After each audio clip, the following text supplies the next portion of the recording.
Hi everyone, today I am going to do a little flip through and review of Secret Garden by Johanna Basford.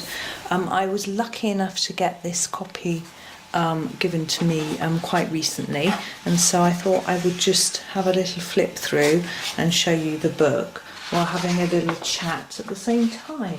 So this is Johanna's original book, but this printing is a 2020 reprint. You probably can't see that in the picture, but it means that it's her lovely new paper, which is really nice. I mean, my first copy of this book had the original paper. It was the first edition, and it wasn't such good quality paper, but Johanna has done us all proud and come up with this beautiful paper, which now all of her books are printed in as far as I'm aware. So it's really lovely and soft, and I'm just flipping through all the pages so you can have a look at them as I chatter. I'm not really going to talk too much about all of the designs, but hopefully you'll be able to have a good look. Now, this book is a little bit different to all of Johanna's other books in that there are spaces to add your own drawings or lines. This page, for example, asks you to add inky details to the flowers and butterflies. Some of them have space for drawing and things like that. Now, some people really enjoy the challenge of doing that, and some people find that a little bit daunting. Now, what I found was in my first copy, say with this page where you're supposed to draw in more topiaries, I just left it as it was and just filled in the spaces that Johanna had drawn and didn't add anything in. In my second book, I was a little bit more confident because I'd done Johanna's Inky Art School and bought How to Draw Inky Wonderlands and completed that. But I still didn't draw my own designs. I just traced some of the ones from here onto here. So it just made for a more complete looking picture. And with this one, for example, I think I drew a kettle in this one, which I took from Johanna's Miniature Secret Garden, and around here I think I did a picture frame. I'm pretty sure that's what I did in my second version. I have actually got a video comparing my first and second versions of this book, which I completed, so I've completed 2 copies, and I found it really interesting to see how my confidence had grown across the years. The one I finished just at the end of last year, and the other one, which was 2020, and the other one I sort of completed in 2015 or 2016. So there's a huge gap between it when I'd been colouring every day. So you can see how I've progressed in my techniques, which I find fascinating, and I hope that other people do as well. I will leave a link to that video and some of my other flip through videos in the description, so you can have a look at that if you want to. But we'll just continue flipping through this book just so you can see what the pages look like when they're not coloured in. I think although looking at coloured in pages can be really inspirational, sometimes it's nice to see the book empty if you're thinking about buying it. Because if you've come across Johanna a little bit later, you may have some of her more modern books, and having not had this one. You see here, there's space for you to draw in a bit more, or do some sort of background, or add in some inky details here. And for some people, that's an opportunity to draw something, or trace something in, or to just leave it. It's, you know, it's up to you. So keep going with the flipping through.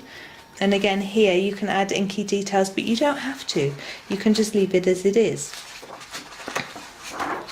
And I've done like these two, it says add more moths or more bees. I don't think I did that in either of my versions, so I just kept it as it was. Or this one I always struggle with because it's a sort of night sky with stars. I always try and do the sky dark, and then it tends to not work very well for me. I'm still learning sort of dark sky techniques. Just going through.